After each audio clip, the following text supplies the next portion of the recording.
Assalamualaikum. My name is Advocate Ira Fatma and you are watching Media Focus. आज हम बहुत ही अहम topic के ऊपर बात करने वाले हैं, खुला और तलाक के बाद। आज हम ये फिगर आउट करेंगे, थोड़ा इस सोल्यूशन की तरफ जाएंगे कि क्या वजूहात हैं कि आजकल हम देख रहे हैं कि तलाक का और स्पेशली खुला का रेशो बढ़ता ही चला जा रहा है। चंद सालों में हमने देखा है कि खुला के केसेस में एक गुना नहीं बल्कि 2 गुना इजाफा हो गया। क्या इसकी वजह सोसाइटल प्रेशर है? क्या लोगों में बर्दाश्त की कमी होती जा रही है, या ये ख़ानदानी जो इंटरफेरेंस होती है किसी भी कपल के दरमियान, ये इसकी वजह ये है? या और भी वजह हो सकती है, जैसे एक्सपेक्टेशंस। आजकल लोग एक्सपेक्टेशंस एक दूसरे से बहुत ज़्यादा रखते हैं और ये शादी से पहले ही बहुत ज़्यादा एक्सपेक्टेशंस रखी जाती हैं, और जब वो एक्सपेक्टेशंस फुलफिल नहीं होती तो ये एक वजह बनती है तलाक या फिर खुला की। इसको थोड़ा डिटेल में समझेंगे आज, और इसके लिए हमने अपने प्रोग्राम में एडवोकेट मायरा ताहिर चौधरी को इनवाइट किया है, जो हमें इसके बारे में डिटेल में हर चीज़ समझाएंगे। अस्सलाम वालेकुम मायरा, कैसी हैं आप? अस्सलाम वालेकुम, बिल्कुल ठीक ठाक, आप खैरियत से हैं? अल्हम्दुलिल्लाह। मायरा, जैसे कि अभी मैंने जिक्र किया आपसे, मुझे प्लीज़ ये बताओ कि गुज़िश्ता सालों में ये बढ़ता चला जा रहा है। पहले तो एक टैबू होता था, हम सुनते थे कि भाई बहुत ही रेयरली हम सुनते थे कि किसी की तलाक हो गई, किसी ने खुला ले ली, मगर अब ये दिन ब दिन चीज़ें बढ़ती चली जा रही हैं। इसका आपको क्या लगता है कि इसका क्या वजह है कि ये चीज़ जो है बहुत आम होती जा रही है? क्या इसमें आपको वाकई में लगता है कि सोसाइटी का प्रेशर है, या ये सराउंडिंग्स लोगों की, कि लोग कहते हैं ना खुश रहने नहीं देते, समथिंग लाइक दैट?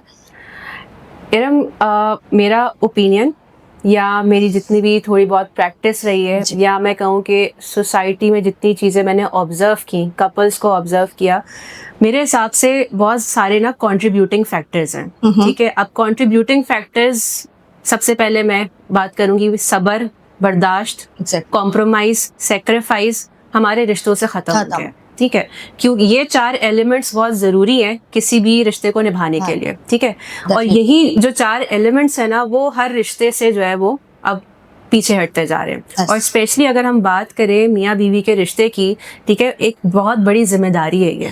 ठीक है, मियाँ बीवी को एक दूसरे का लिबास कहा गया है, लेकिन यहाँ पर हम एक दूसरे को स्पेस देने को ही तैयार नहीं है। ठीक है, अगर एक बंदा ईस्ट जा रहा है, दूसरा वेस्ट जा रहा है, डिफरेंट डायरेक्शंस है, ये एक दूसरे को इतनी स्पेस भी नहीं दी जा रही है कि एक दूसरे की बात सुन के कोई मिडिल ग्राउंड निकाल लें। हम कहते कि नहीं, दूसरे बंदे को हम अपनी डायरेक्शन पर ले आए। ठीक है, एक तो ये फैक्टर हो गया। अब दूसरा फैक्टर एक जो हम बहुत ज़्यादा देखते हैं, डोमेस्टिक वायलेंस का। अब डोमेस्टिक वायलेंस और जो आपका सबर वाला जो मैंने एलिमेंट का, इनको हम एंड तक लेकर चलेंगे क्योंकि बिल्कुल कंट्रीब्यूटिंग फैक्टर्स है बाकी चीज़ों के। अब अगर हम डोमेस्टिक वायलेंस की बात करें, निकाह या शादी का मकसद बिल्कुल ये नहीं है कि आपको एक एंटाइटलमेंट मिल गई है कि आपने एक बंदे को जो है वो ख़रीद लिया है और उसके बाद आप उसकी टांगे तोड़ो, हाथ तोड़ो, आपको खाने में नमक कम है, जहेज़ नहीं मिला, तो आप जो है वो उसके ऊपर तशद्दुद करना शुरू कर दो।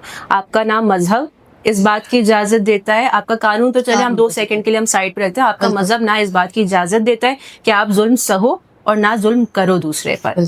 ठीक है, अब डोमेस्टिक वायलेंस को हम थोड़ा सा आगे चलते हैं, एक कंट्रीब्यूटिंग फैक्टर बनाते हैं। एक बहुत बड़ा मसला जो आजकल है वो ये कि पुराने माइंडसेट के लोग, सही है, मैं उसको क्रिटिसाइज नहीं करी, मैं तनकीद नहीं करी, अच्छा माहौल था, बट दैट्स अ रियलिटी ना, that what you are trying. तो वो लोग जब अब बन गए सास ससुर, ठीक है, और उनके जो बहू आ रहे हैं या दामाद आ रहे हैं, वो अगर मिसाल के तौर पे इस तरफ ले लेते हैं कि वो जेनजी हैं, सही, ठीक है, अब वो जेनजी हैं तो वो पुराने माइंडसेट आप जेनजी के ऊपर अप्लाई नहीं कर सकते, ना जेनजी अपना माइंडसेट जो है वो उनके ऊपर अप्लाई कर सकते। अब अगर आप एक दूसरे के ऊपर इम्पोज करने की कोशिश करोगे तो लड़ाई झगड़ा होगा। अब एक मिसाल ले लेते हैं कि हम एक आदमी है, ठीक है, सास बहू की बन नहीं रही, एक आदमी है, घर आता है, सही है, वो परेशान है, सुबह से एग्जॉस्ट हुआ हुआ है, इकोनॉमिकली परेशान है, फ्रस्ट्रेटेड है, जॉब के अंदर उसकी 10 चीज़ें चल रही हैं, घर आते हैं सुकून के लिए। अब वो घर आता है, वहाँ से बताती है उसको उसकी माँ, कुछ साइड से कुछ बताती है उसकी बीवी, ठीक है। अब वो ऑलरेडी जो एक फ्रस्ट्रेटेड इंसान है, सही है, वो अपनी फ्रस्ट्रेशन या तो अपनी बीवी पे निकालेगा, या अपने बच्चों पे निकालेगा, या अपने बहन भाई या अपने माँ पर निकालेगा। ज़्यादातर फ्रस्ट्रेशन बीवियों पर निकलती है। हमारी मेजॉरिटी जो Yes. सोसाइटी की सोच है वो बीवियों पे निकलती है। अब जब again contributing factor domestic violence, सबर बर्दाश्त, ठीक है, अब वो रहा नहीं, सही है, अब उसको बताया जा रहा है उस बंदे को, वो अगर कमजोर असाब का आदमी है, उसको बैलेंस करना नहीं आ रहा है, अब वो बैलेंस करना नहीं आ रहा है, अब वो जाके मारपीट करेगा, मारपीट करेगा, उसको समझ नहीं आ रहा कि बैलेंस आउट करना है। अब जब बात इतनी एक्सटेंड तक बढ़ जाती है, फिर क्या होता है, फिर ये होता है बीवी की डिमांड शुरू हो जाती है कि भाई मुझे सेपरेट अकोमोडेशन चाहिए, मुझे अलहदा घर करके दो। अब आप भी इस बात से एग्री करेंगी कि उसको जो है वो अलग घर करके देना उसकी जायज़ ख्वाहिश है, ठीक है, कोई मना नहीं है, बार नहीं है, लेकिन अगर वो बंदा ऑलरेडी एक लिमिटेड रिसोर्सेज का मालिक है, उसकी इनकम ही एक लिमिटेड है, उसको अपने घर वालों को भी देखना है, उसे अपने बीवी बच्चों को भी देखना है, वो बेचारा बट जाता है ऐसे, ठीक है, बट जाता है। ये मैं किसी जेंडर को सिंपथाइज नहीं करी, मैं बड़ी एक प्रैक्टिकल रियलिटीज़ की बात कर रही हूँ, क्योंकि हम लोग इतने एक्सट्रीम लोग हैं कि हम बिल्कुल एक्सट्रीम पे जाके सोचते हैं, हम उसकी डेप्थ को, उसकी गहराई को, उसकी जो सब्सटेंस एसेंस है, हम उसको समझते ही नहीं है कि ये एक्चुअली वाक़यात हो क्यों रहे हैं। हम ये देख रहे हैं कि ये खुला हो रही है, तलाक हो रही है, वजह क्या है इसकी, ठीक है। अब वो क्या करता है भाई, वो अफोर्ड नहीं कर पा रहा, तो ये वो अगेन घिर गया, वो बीच में आ गया, ठीक है, अब उसकी अगेन फ्रस्ट्रेशन उसकी बीवी पे निकलेगी, ठीक है। तो वही मैंने कहा ना कि कंट्रीब्यूटिंग फैक्टर्स हैं सारे, ठीक है। अब कुछ लोगों के ज़ाहिर हालात और वाक़यात अलग होते हैं, कुछ लोगों की डायरेक्ट एक डिफरेंट स्टेज होती है, कुछ लोग बिल्कुल सब्र ना होने की वजह से एकदम से पीछे हट जाते हैं, कुछ सालों साल बर्दाश्त करते हैं और उसके बाद घर खराब होते हैं। अब जब पूरी घर की सिचुएशन ये बन जाती है ना, अब एक और कंट्रीब्यूटिंग फैक्टर है, वो ये कि जब ऐसी चीज़ें जो है उसकी हो जाती हैं घर के अंदर, तो वो अपनी इमोशनल नीड्स कहाँ पूरी करे, वो इमोशनल नीड्स के लिए फिर बाहर देखता है। अब बाहर देखता है, एक्स्ट्रा मैरिटल अफेयर होता है उसका, एक्स्ट्रा मैरिटल अफेयर होता है, और वो जो उसकी बीवी और उसके दरमियान वो एक गैप आ जाता है, वो बहुत सारे केसेस में उसको अंडू नहीं किया जाता, ना कर पाते हैं वो, क्योंकि आप anyhow this is not justified but the thing is कि रियलिटी तो यही है, we have to talk about it।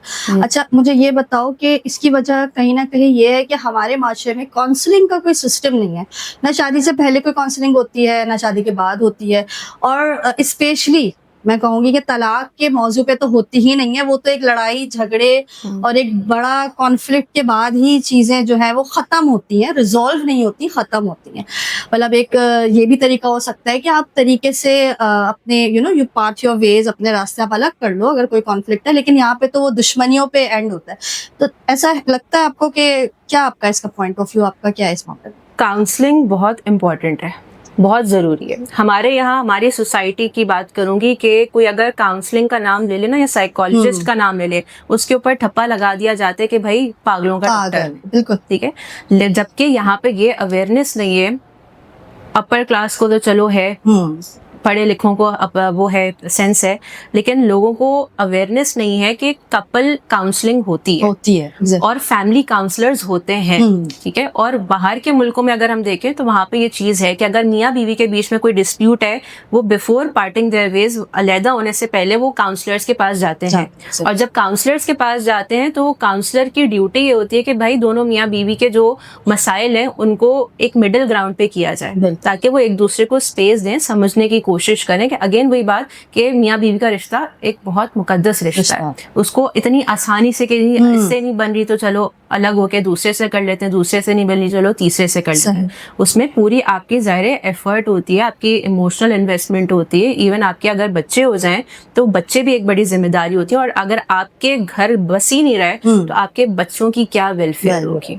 तो कपल काउंसलिंग बहुत ज़रूरी है, और हमें यहाँ पर जो है ना उस चीज़ की अवेयरनेस ज़्यादा से ज़्यादा बढ़ानी चाहिए। और कपल काउंसलर्स हैं भी, फैमिली काउंसलर्स हैं भी, या इवन फैमिली काउंसलिंग को अगर हम देखें तो मियाँ बीवी की काउंसलिंग के अलावा भी बहन भाई के कोई मसले हैं, वालिदैन के साथ आपका मसला है, या इवन अदरवाइज आपको कोई मसला है, आप साइकोलॉजिस्ट के पास जा सकते हो, आप काउंसलर के पास जा सकते हो। साइकोलॉजिस्ट एक और बड़ा मिसकॉन्सेप्शन है कि वो दवाइयाँ लिख कर देता है। साइकोलॉजिस्ट आपको दवाइयाँ लिख कर नहीं देता है, वो साइकेट्रिस्ट आपको लिख कर देता है। साइकोलॉजिस्ट वो आपको थेरेपीज बताता है, साइकोलॉजिस्ट आपको एक्सरसाइजेस बताता है, और वो आपसे बात करते करते ही आपके ही जो है ना वो ज़बान के अंदर जो है वो आपको सोल्यूशंस दे देता है। तो ये एक काउंसलर की बहुत ज़्यादा इम्पोर्टेंस है जो हमें यहाँ पर अभी तक अवेयरनेस यानी कि जरूरी नहीं है, मतलब शादी ब्याह में भी और आपकी अपनी पर्सनल हेल्थ के लिए भी बहुत चीजें जरूरी होती हैं, क्योंकि आजकल हमें पता कॉमन होता है, हम डिप्रेस्ड हैं, हम डिप्रेशन में हैं, ये तमाम चीजें चल रही होती हैं।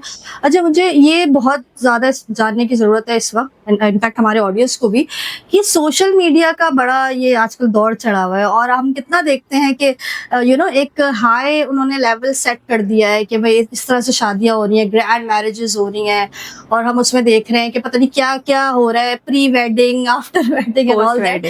इससे क्या होता है कि जो यूथ है, जो जैसे आप बोल रहे थे हमारा जो जेनजी है, उसकी एक्सपेक्टेशन सामने वाले से बहुत ज्यादा बढ़ जाती है। क्या ये भी एक वजह है जिसकी वजह से आफ्टर मैरिज जब वो एक्सपेक्टेशंस पूरी नहीं होती तो ऑब्वियसली कोई तलाक ले रहा होता है, कोई खुला ले रहा होता है? क्या ये भी एक वजह है?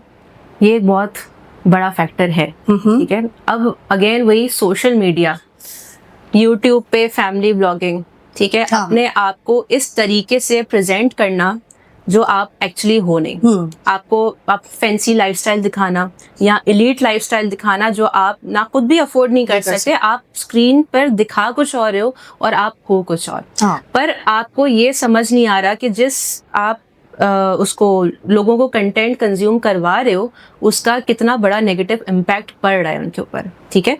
अब क्या होता है कि कोई इन्फ्लुएंसर है, मैं किसी को क्रिटिसाइज नहीं करी, but I am giving an example कि अगर कोई इन्फ्लुएंसर है, ठीक है, वो रोज आके जो है नए नए कपड़े पहनकर वो दिखा रहा है, ठीक है, या दिखा रही है, तो वो बच्चा या बच्ची या जो कच्चे जहन के हैं या वो खवातीन या वो हजरात जिनको लगता है कि लाइफ जिंदगी जो है वो इन्हीं चीजों के आगे आसपास रिवॉल्व करती है, तो उसने वही कंज्यूम करना है और उसकी एक्सपेक्टेशन लाइफ से है ही वही, ठीक है। उसकी जब वो जो देख रहा है फिर वो वही अडैप्ट करना चाहता है और उसकी जो एक्सपेक्टेशन होता है कि भाई शादी के बाद तो जिंदगी बदल जाएगी, जबकि एक बहुत बड़ा ये मिसकॉन्सेप्शन है।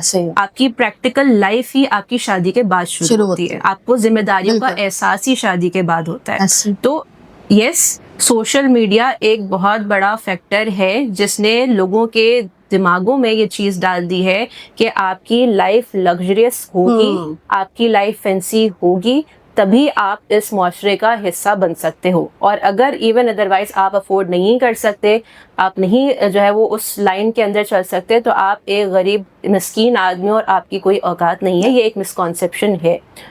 ऐसे ही है, बिल्कुल ऐसे ही है। Thank you so much Myra, आपने बहुत अच्छे से इसके ऊपर रोशनी डाली और मैं यही उम्मीद करती हूँ कि लोग आपकी बातों को ज़रा सीरियसली लें और इस बात को समझें। मैं यही तवक्का करती हूँ कि आज के प्रोग्राम से आप लोगों को बहुत कुछ सीखने को मिला होगा। आप काइंडली हमारे यूट्यूब चैनल को लाइक एंड सब्सक्राइब कीजिए। हम लोग इंस्टा, लिंक्डइन, तमाम सोशल मीडिया पर अवेलेबल हैं।